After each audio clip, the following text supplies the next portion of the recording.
दोस्तों, आज मैं आपको एक ऐसी डरावनी कहानी सुनाने वाला हूं जो एक स्कूल और शिक्षक दिवस से जुड़ी हुई है। कहते हैं कि स्कूल वो जगह होती है जहां बच्चों का भविष्य बनता है, लेकिन कभी-कभी यही जगह अतीत की कुछ भयानक परछाइयों से भर जाती है, और जब वो परछाइयां जागती हैं तो फिर सिर्फ चीखें सुनाई देती हैं। यह कहानी है एक छोटे से कस्बे के सरस्वती विद्या मंदिर इंटर कॉलेज की।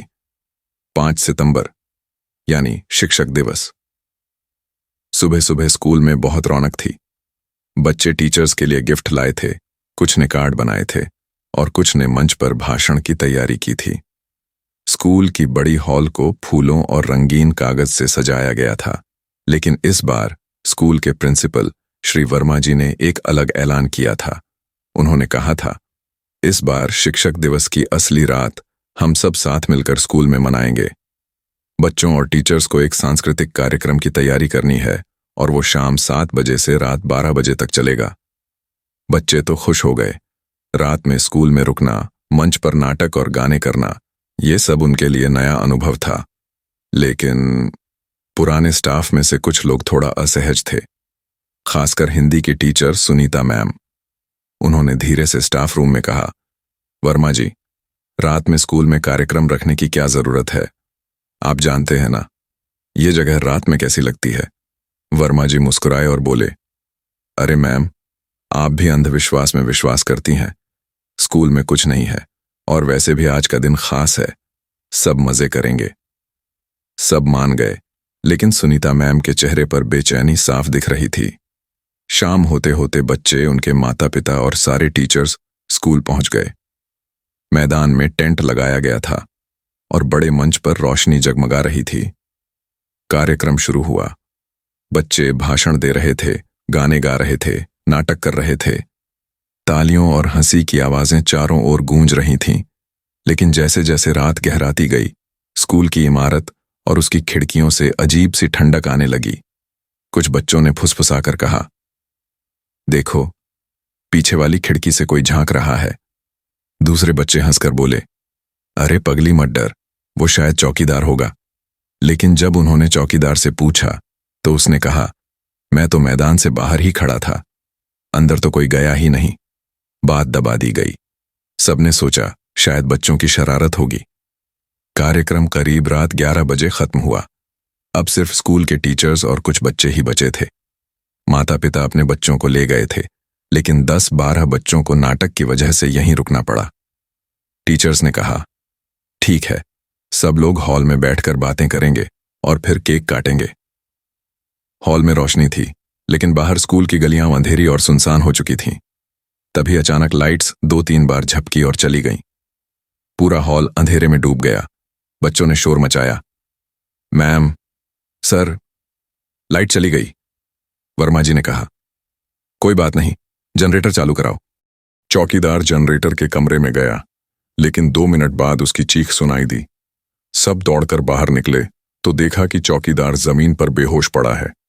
उसके चेहरे पर इतना डर था मानो उसने कोई भयानक चीज देख ली हो। सुनीता मैम कांपते हुए बोली, मैंने पहले ही कहा था, रात में स्कूल सुरक्षित नहीं है। वर्मा जी ने गुस्से में कहा, आप बच्चों के सामने ये सब मत कहिए।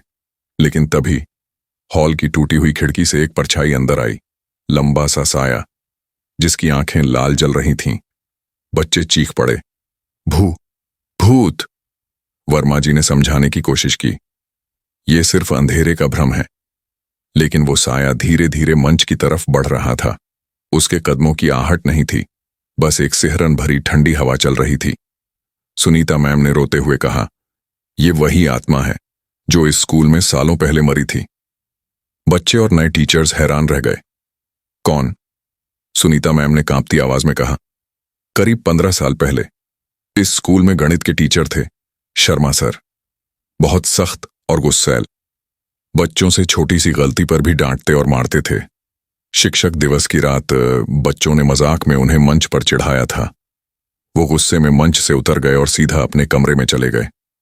लेकिन अगले दिन सुबह उनकी लाश स्कूल की लाइब्रेरी में मिली, गले में पंखे से लटकते हुए। आत्महत्या। सब सन्न रह गए।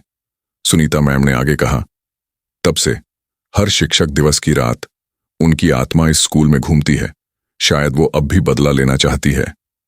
अब वो परछाई मंच पर खड़ी थी, लाल आंखें और हाथ में वही पुरानी रजिस्टर वाली छड़ी।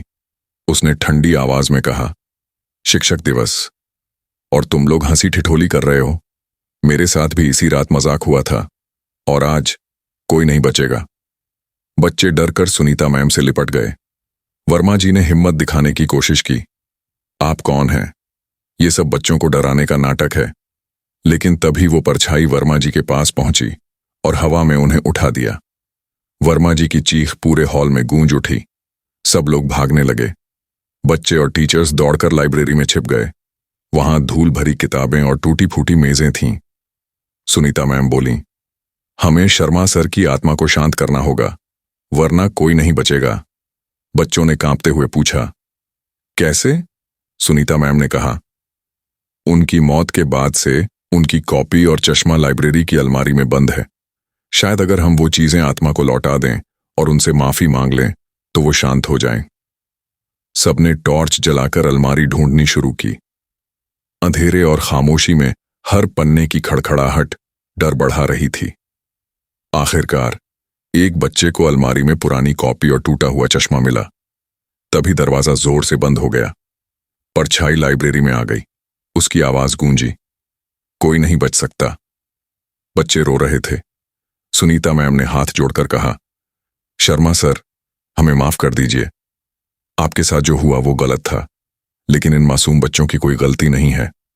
उन्होंने कॉपी और चश्मा परछाई के सामने रख दिया। परछाई ने धीरे धीरे वो सामान उठाया। उसकी लाल आंखें धुंधली पड़ने लगीं। लेकिन तभी अचानक एक और साया प्रकट हुआ। ये कोई और आत्मा थी और उसकी हंसी पूरे स्कूल में गूंज उठी। शर्मा अकेले नहीं, यहां और भी कई आत्माएं हैं। बच्चे और टीचर्स दहशत में एक दूसरे से लिपट गए। उस रात क्या हुआ, किसने सबको बचाया और कितने लोग जिंदा निकले, ये कोई नहीं जानता।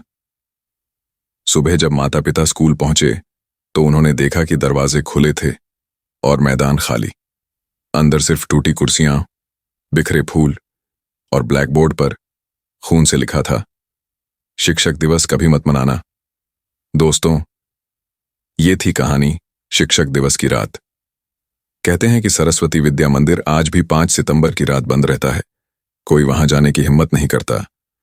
अगर आपको ये कहानी पसंद आई हो तो इसे शेयर कीजिए और सोचिए, क्या होगा अगर आपके स्कूल की दीवारों में भी कोई अनकही आत्मा कैद हो।